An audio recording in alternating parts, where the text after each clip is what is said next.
Yeah, let me start off by congratulating NC State coach. Avan. I thought they, had a good ball club, and congratulations to them. They're moving on, and then guys, as far as the statement, I mean, it's just a lot of thank yous that need to go out to our players' family. It's a sacrifice at this game, and the hours we put in. Our administration was phenomenal this year for us, as they always are. They got great vision of where they want not only this university to go, but athletic departments.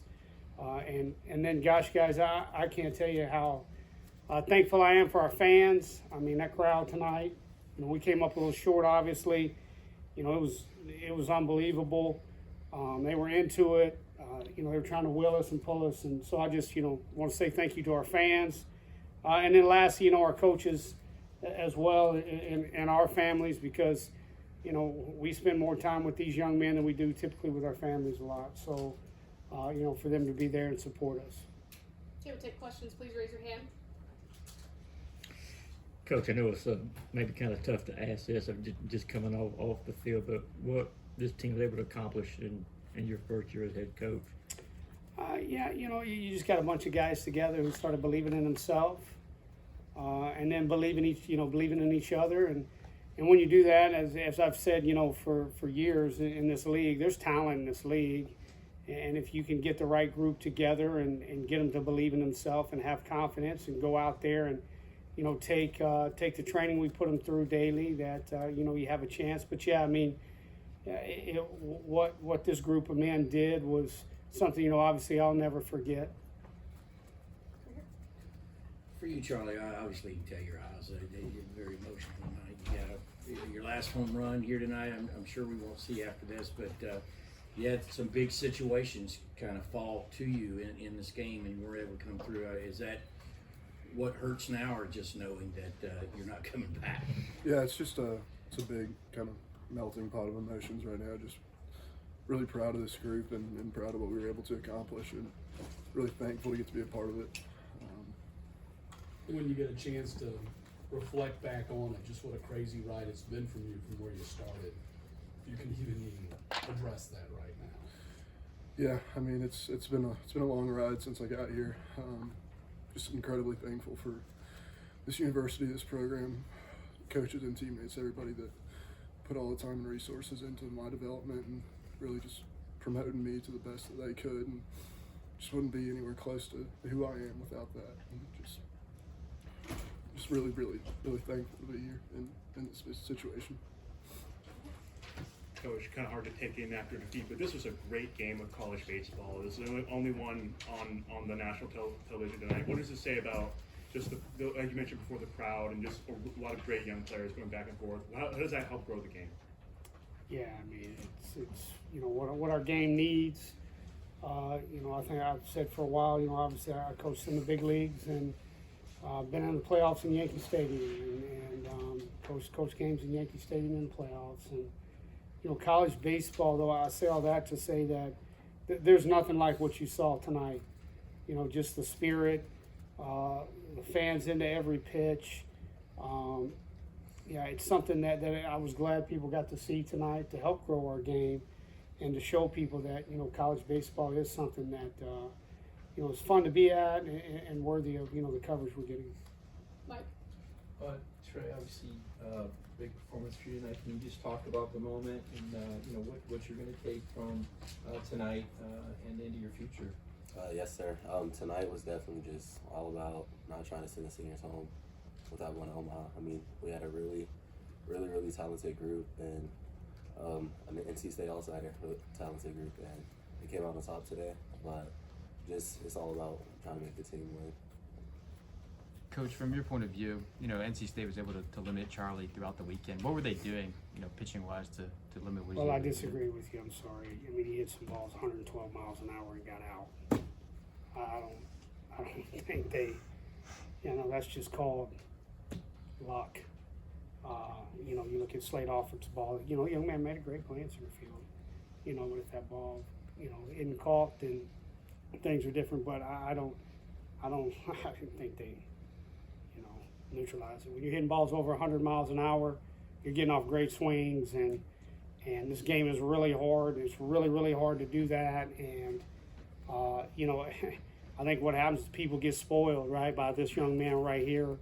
I mean, it's like every time he comes up, you think he's going to hit a home run. And if he hits a ball 112, then he lines out, then he's had a bad day. I mean, there's a handful of people on this planet who can do that. So, you know, that's my take. Trey, what will you take away from this season? I know when we talked during the season, you talked about how you learned a lot. Even when you were on the bench with your injury, you learned a lot. And next year, you'll be one of the guys imparting wisdom. You'll be one of the top returning Bulldogs next season.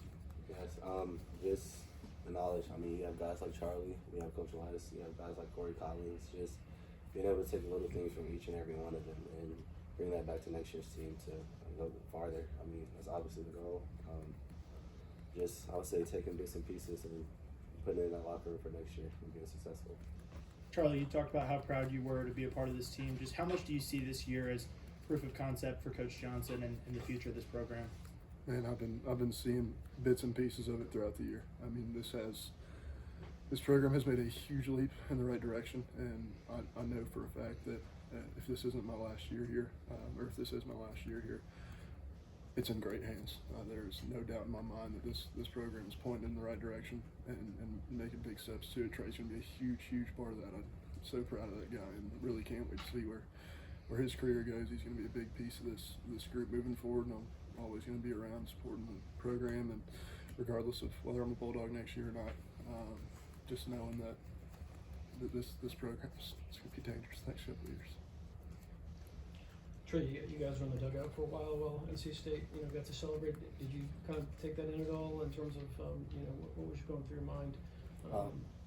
Just knowing that for me, I have another game, but it's all about these guys. I mean, this is their last game, possibly playing a fully field. So, I mean, it sucks to be the last out. I mean, somebody has to do it on one of the teams, but I mean, it's all about these guys. I mean, I want them to be able to take in the loss.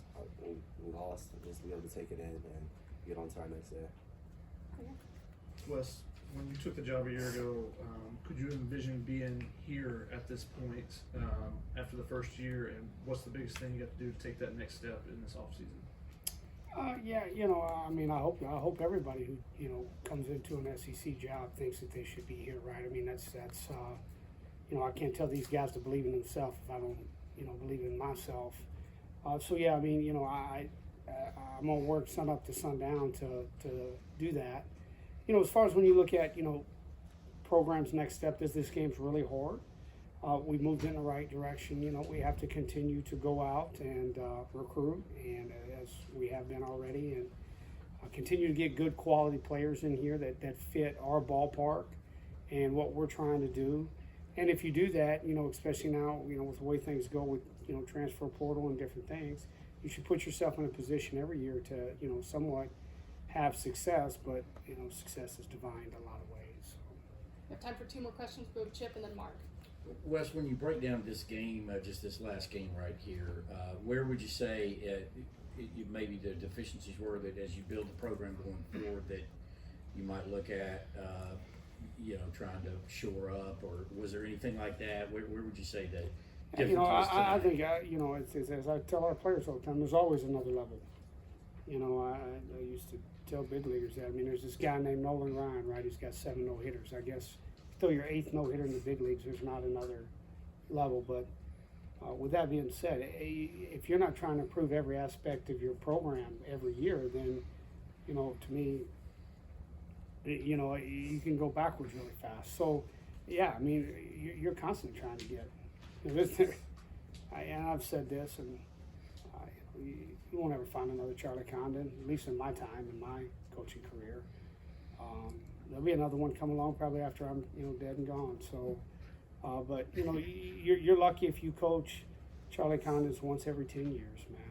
You're extremely lucky. And so, to go out and say you're going to find another one of him is crazy. You just have to go out and you have to.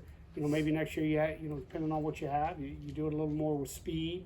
You do it a little more with pitching. I think this year our pitchers grew phenomenally from where we started day one, and you know, you started to see we were a little tired there towards the end, but you know, their heart and their stuff continued to get, or their heart was in the right spot, but their stuff continued to get better throughout, and they gave us all we had, and couldn't be more proud of those guys than you know I am right now. But as far as this game goes, yeah, I mean, you just, hey, like I say, I mean, I tell our players all the time, I look at 0 for 4s or 4 for 4s way different than the average person. Slade Alford's ball, we're talking what?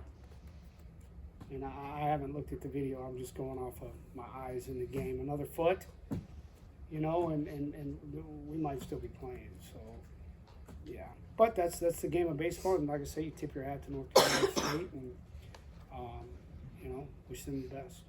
Last question, Mark. Wes, you kind of answered a lot of it regarding kind of building a roster for next year, and you talk about the home park, kind of, you know, having guys that can take advantage of that. Is it hard in the transfer portal to acquire pitchers? Is that a tougher premium? Yeah, because I look for certain things in guys, and you know, we're not gonna. Oh, yeah, I'll just answer that and say, yeah, I don't want to give anything away. So, I'll just say, yeah, it can be, it sure can be. You got to have the right guys in there, right? I mean, you can't, you know, if they're not in there, we're not just going to take guys to take guys. So. Thank you.